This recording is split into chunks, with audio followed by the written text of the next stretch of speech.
2018 সালে আমাদের সাকিব এগ্রো কোম্পানির জার্নি শুরু হয়। এই যে 2018 সালে সাকিব এগ্রো যখন অনলাইনে ব্যবসা শুরু করে, এই সময় আমরা তখন ভিডিও এডিটর পাচ্ছিলাম না, গ্রাফিক্স ডিজাইনার খুঁজে পাইতেছিলাম না, এবং কিভাবে ইউটিউবে ভিডিও আপলোড করার পরে এসইও করতে হয় সেটাও আমরা জানতাম না। কিন্তু আমি ব্যক্তিগতভাবে কি করছি, 6 মাস চেষ্টা করছি। 6 মাস চেষ্টা করার মাধ্যম দিয়ে পরবর্তী সময় অর্থাৎ 2019 সালেই আলহামদুলিল্লাহ আমাদের ভিডিও দিলেই লাখ লাখ ভিউজ, মানে ভিডিও আপলোড করলে লাখ লাখ ভিউজ।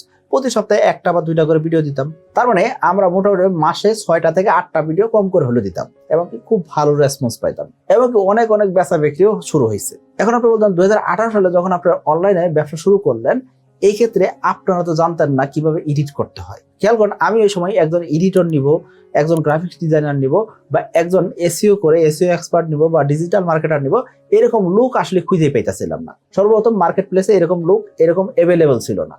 আবার যারা 2-1 অ্যাভেলেবল ছিলেন তারা ইন্টারন্যাশনাল মার্কেট নিয়ে কাজ করতেন বা ইন্টারন্যাশনাল মার্কেট প্লেসে কাজ করতেন। এই সময়টা তাহলে কি করব? তাহলে কি আমি ব্যবসা ছেড়ে দিব, বা ব্যবসা করা বন্ধ রাখবো, বা আমি ব্যবসা শুরুই করবো না, এরকম হতে পারে না। এরকম তো করা যায় না। তাহলে কি করতে হবে? আপনাকে তখন কুইক লার্নার হইতে হবে। সো আপনি ব্যবসায় ভালো করবেন কিনা সেই জিনিসটা নির্ভর করে আপনি কত দ্রুত শিখতে পারেন। সো 2018 সাল থেকে 2019 সাল এই সময় খুব অল্প টাকার একটা স্মার্টফোন দিয়ে আমি এডিটিং শুরু করে দিলাম। ভিডিও শুটিংও হয় ওই ফোন দিয়ে, এবং এডিটিংও হয় ওই ফোন দিয়ে। খেয়াল করেন, আবার ওই ফোন দিয়ে আবার গ্রাফিক্স ডিজাইনের কাজও হয়। তার মানে একটা জিনিস দিয়ে মাল্টিপল জিনিস হচ্ছে। তার মানে ওই জিনিসটাই হলো আসলে ফোনটাকে আমি এখনো রেখে দিছি। ওই ফোনটা দিয়ে আমি আলহামদুলিল্লাহ মোটামুটি 1.5 বছর মতন সময় কাটেছি এই ফোনের ভিতরে। সো ওই ফোন দিয়ে অনেক অনেক কাজ করা গেছে। এখন আমি আপনাকে যে জিনিসটা বোঝানোর চেষ্টা করতেছি যে 2019 সালে যে টেকনোলজি ছিল সেই জিনিসটা কি এখন আছে? অবশ্যই নাই। সো এখন তো আমাদের এক একটা পিসির দাম কয়েক লক্ষ টাকা, মানে একটা কম্পিউটার দাম কয়েক লক্ষ টাকা। যেই জিনিসের মাধ্যমে ভিডিও শুট হইতেছে সেটা অবশ্যই ক্যামেরা। সো সেই ক্যামেরার দাম অবশ্যই কয়েক লক্ষ টাকা। তার মানে গ্যাজেটের পিছনে ইনভেস্টমেন্ট করা হয়েছে কখন? গ্যাজেট যখন আপনাকে অবশ্যই কিছু প্রফিট দিবে, বা গ্যাজেট যখন আপনাকে কিছু লাভ দিবে। এখন আপনি যদি এই টেকনোলজির সাথে অ্যাডাপ্ট না করতে পারেন, সেক্ষেত্রে কখনোই আপনি বড় হইতে পারবেন না। সো তারাই দুনিয়াতে সাকসেসফুল এন্টারপ্রেনার হয় বা সাকসেসফুল ব্যবসায়ী হয় যারা দ্রুততম সময় শিখতে পারে। এখনকার জামানায় আসলে অনেক অনেক স্কিল থাকলেই হবে না, আপনার পাশাপাশি কি স্কিল থাকতে হবে? কত দ্রুত আপনি শিখতে পারেন। সো দ্রুত শিখতে পারার স্কিল আপনার থাকতে হবে, দ্রুত অ্যাডাপ্ট করতে পারার মতন ক্ষমতা থাকতে হবে, না হলে এই টেকনোলজির যুগে আপনি টিকে থাকতে পারবেন না। আর যারা চিন্তা করেন যে আমি মিস্টেক করবো না, ভুল হবে না, ভুল না করে আমি শিখতে চাই, ভুল না করে আমি কাজ করতে চাই, সেই ক্ষেত্রে তারা সাকসেস আসলে দেখতে পারবে না। এবং যারা মিস্টেক করার ভয়ে কাজ শুরুই করবে না, তারাও কিন্তু সাকসেস হতে পারবে না। এখন আপনি বলতেন এই যে আপনি কথাগুলো বলতেছেন অবশ্যই বাস্তবসম্মতই মনে হচ্ছে, কিন্তু আমি একটা কাজ শুরু করব, কিন্তু কিভাবে শুরু করবো সেটা আমি জানি না। এখন কিভাবে শুরু করবেন সেটা কিন্তু দুনিয়াতে কেউ মায়ের পেট থেকে শিখে আসে না। সো আপনাকে মিস্টেক করার মাধ্যম দিয়ে শিখতে হবে। কাজ শুরু করবেন, ভুল হবে, এই ভুল থেকে কোন জায়গায় ভুল হয়েছে সেই ভুলের কারেকশনটা আপনাকে করে নিয়ে নতুন করে শুরু করতে হবে। এবং আপনি যে মিস্টেকটা করলেন সেই মিস্টেক বুঝে আপনাকে দ্রুততম সময় শিখে নতুন করে অ্যাডাপ্ট করে নতুন করে আবার শুরু করতে হবে। তাহলে আপনি সাকসেসফুল এন্টারপ্রেনার হইতে পারবেন।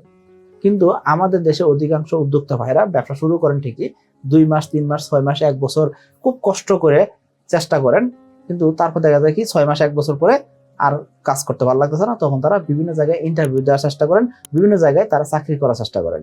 এখন আপনার উচিত ছিল ছাত্র জীবনেই এই কাজটা শুরু করা।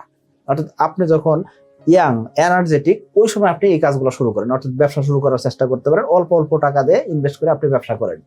কিন্তু আপনি চিন্তা করছেন কি অনার্স মাস্টার্স কমপ্লিট করছেন, কমপ্লিট করার পরে এখন চাকরি খুঁজবেন, নাকি আপনি নতুন করে কোনো একটা ব্যবসায় যাবেন? আপনি আমি যে দেশে বসবাস করি এই দেশে অনার্স মাস্টার্স কমপ্লিট করার পরে একটা ছেলে 6 মাস বা 1 বছর তার পরিবারকে সাপোর্ট দিবে, বা তার পরিবার তাকে সাপোর্ট দিবে, এবং সে ব্যবসা করার টার্গেট করবে বা ব্যবসা করার জন্য পুঁজি নিয়ে ব্যবসা শুরু করবে। এরকম এনভায়রনমেন্টটা কিন্তু আসলে আমাদের এরকম হয় না। কারণ কি সকলে চায় যে তার সন্তান দ্রুততম সময় জবে ঢুকুক এবং দ্রুত সময় ইনকাম করা শুরু করুক। আবার যে অনার্স মাস্টার্স কমপ্লিট করলো যে ছাত্রটা, সেই ছাত্র কিন্তু চিন্তা করে কি সকল বন্ধু বান্ধব চাকরিতে ঢুকে গেছে, সকলে সবকিছু করতেছে, আমারই শুধুমাত্র হচ্ছে না। সো সে আর বিজনেসে ভালো করতে পারতেছে না। আসলে এই ধরনের মেন্টালিটি নিয়ে একটা বিজনেসে কখনোই ভালো করতে পারবেন না। সো আমি বলবো আপনাকে, আপনার বয়স যখন 16, 17, 18, 20 এই সময় আপনি ছোট করে শুরু করেন, অল্প অল্প করে শুরু করেন। বর্তমান সময়ে অনেক ছেলেপেলে আছেন যারা কলেজ লাইফে যাওয়ার আগেই ব্যবসা শুরু করতেছে।